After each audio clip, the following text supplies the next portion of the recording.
Hello everyone! Magluto ako ng patula na may hipon. Ayan, mainit ang ating palayok. Igisa ko yung sibuyas.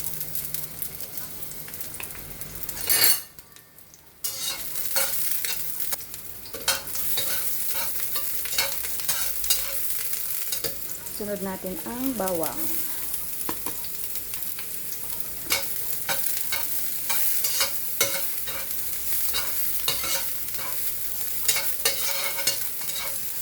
Then, hipon.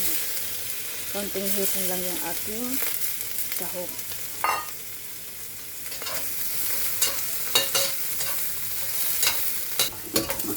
At ayan, nag-golden brown na ang ating hipon.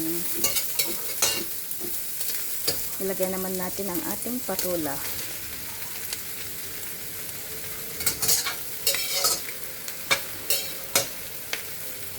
Lagyan natin ng kaunting patis,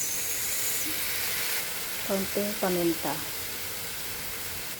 kaunting tubig. Kaunti lang kasi nagtutubig din ang ating patula. Haluin ng kaunti. At hintayin hanggang ito ay kumulo. Lagyan ko ng kaunting oyster sauce.